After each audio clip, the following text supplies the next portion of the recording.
আজকে আমি বাড়িতে যে ডিমের কারিটা বানিয়েছিলাম সেটা দেখতে যেমন অসাধারণ হয়েছিল আর স্বাদেও দুর্দান্ত। আর এটা কিন্তু রোজকার ডিমের কারির থেকে একদম আলাদা। কিভাবে বানালাম এই ডিমের কারি? আসুন বন্ধুরা, আপনাদের আজ এই ডিমের কারিটা কিভাবে রান্না করেছি সেটা একবার দেখিয়ে দিই। নমস্কার বন্ধুরা, তানিস কিচেনে আপনাদের সকলকে স্বাগত জানিয়ে আজকে আমি আমার রেসিপি শুরু করছি। আমি 8খানা ডিম প্রথমে সেদ্ধ বসিয়ে দিয়েছি। ডিমগুলো অনেকক্ষণ ধরে সেদ্ধ করবেন না, মোটামুটি 7-8 মিনিট যাওয়ার পরে চেক করে ডিমগুলো নামিয়ে নেবেন। তারপর ডিমের খোসা ছাড়িয়ে ডিমগুলো দেখুন আমি একটু চিড়ে নিচ্ছি। প্রতি কটা ডিমই আমি চিড়ে নিয়েছি। এরপরে সেদ্ধ ডিমগুলোর মধ্যে কিছুটা নুন দিয়ে একটু মাখিয়ে নিলাম এই প্রসেসে। এবার কড়াই গরম করে তাতে দিয়ে দিলাম খানিকটা সাদা তেল আর কিছুটা সর্ষের তেল। এরপর 1 চামচ ঘি আমি এর মধ্যে দিয়ে দিচ্ছি। তেলটা গরম হয়ে যাওয়ার পরে আঁচটা একটু হালকা করে সেদ্ধ ডিমগুলো এর মধ্যে আমি দিয়ে দেব।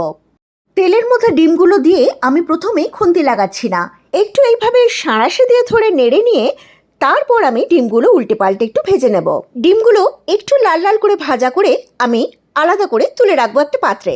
এবার এই তেলের মধ্যে একটা শুকনো লঙ্কা আমি আধখানা করে দিয়ে দিলাম আর দিলাম কিছুটা রসুনের কলি। এবার দিচ্ছি 2 চামচ গোটা ধনে, দিলাম 1 চামচ গোটা জিরে। এবার পেঁয়াজ কুচিয়ে রেখেছিলাম আমি সেই পেঁয়াজ কুচিটা এর মধ্যে দিয়ে দিলাম। কিছুক্ষণ পেঁয়াজটা নাড়াচাড়া করে আমি এর মধ্যে দিয়ে দিচ্ছি কিছুটা চিনেবাদাম। আবারও কিছুটা নাড়াচাড়া করে আমি এবার এর মধ্যে দিয়ে দিচ্ছি ছোট ছোট টুকরো করে রাখা টমেটো। টমেটোটা দিয়ে আবারও বেশ খানিকক্ষণ নাড়াচাড়া করে ভেজে নিতে হবে। খানিকক্ষণ ভাজা হয়ে গেলে আমি এর মধ্যে দিয়ে দিচ্ছি 2 চামচ মতো সাদা তিল আর দিয়ে দিচ্ছি কিছুটা ধনেপাতা কুচি। আবারও বেশ কিছুক্ষণ নাড়াচাড়া করে ভেজে নেব, তবে খুব বেশি ভাজবো না। এবার এই ভাজার সমস্ত উপকরণ ঠান্ডা করে আমি মিক্সির মধ্যে নিয়ে নিলাম। এবার এর মধ্যে একটু জল দিয়ে এটা খুব ভালো করে পেস্ট করে আলাদা করে রেখে দেব। আবারও কড়াই গরম করে তার মধ্যে দিয়ে দিচ্ছি সাদা তেল আর সর্ষের তেল। এর মধ্যে ফোড়নে দিচ্ছি শুকনো লঙ্কা, তেজপাতা, গোটা গরম মশলা আর কিছুটা মেথি। এই গোটা মশলাগুলো খানিকক্ষণ তেলের মধ্যে নাড়াচাড়া করে যে মশলাটা আমি পেস্ট করে রেখেছিলাম সেই মশলাটা পুরোটা এর মধ্যে দিয়ে দেব। তারপর দিয়ে দেবো একটু মিক্সি ধোয়া জল।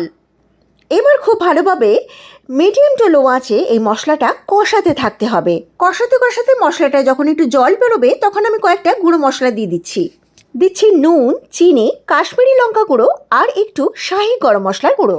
এগুলো দেওয়ার পর আরও একটু নেড়ে চেড়ে কষিয়ে নিতে হবে। কষাতে কষাতে মশলাটা থেকে যখন এরকম তেল বেরিয়ে আসবে তখন আমি দিয়ে দিচ্ছি একটুখানি জল।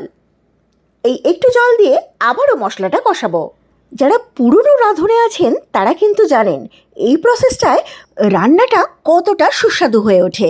যাই হোক, এবার কষানোর পরে জলটা শুকিয়ে আসলে আমি গ্রেভির জন্য যতটা জল লাগে ঠিক ততটা পরিমাণে জল এতে দিয়ে দেব। জলটা মশলার সাথে ভালো করে মিশিয়ে মিডিয়াম টু লো আঁচে রান্নাটা এবার হতে দেব।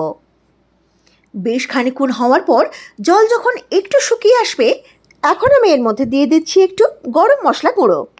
অনেকটাই ঝোলটা শুকিয়ে এসছে। এবার আমি ডিমগুলো আস্তে আস্তে প্লেস করে দেব, মানে খুব সাবধানে ডিমগুলো ঝোলের মধ্যে দিয়ে দেব। আর এই সময়ে আমি 2 চামচ ঘি এর মধ্যে ছড়িয়ে দিচ্ছি। আর এই অবস্থাতে বেশ খানিকক্ষণ মিডিয়াম টু লো আঁচে হতে দেব। তেল যখন পুরোপুরি রান্নাটার উপর ভেসে উঠবে তখন ডিমগুলো আলতো হাতে নেড়ে দিতে হবে। ডিমগুলো ঝোলের সাথে ভালো করে মিশিয়ে একদম হালকা আঁচে খানিকক্ষণ হতে দিয়ে গ্যাসটা অফ করব।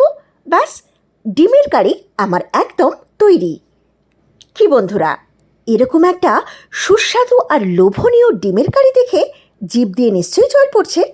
তবে ঝটপট আমার রেসিপিটা ফলো করে বানিয়ে নিক এরকম একটা দুর্দান্ত ডিমের কারি। শুধু সাদা ভাত নয়, লুচি, পরোটা, রুটি অথবা যে কোনো রকম পোলাওয়ের সাথে এই ডিমের কারিটা জমবে ফাটাফাটি। তাই যারা নতুন আমার ভিডিওটা দেখছেন তারা ঝটপট আমার চ্যানেলটাকে সাবস্ক্রাইব করে নিয়ে আমার পাশে থাকুন, এই অনুরোধ রইল। তাহলে আজ আসি বন্ধুরা, দেখা হচ্ছে আবার পরের ভিডিওতে। So tata.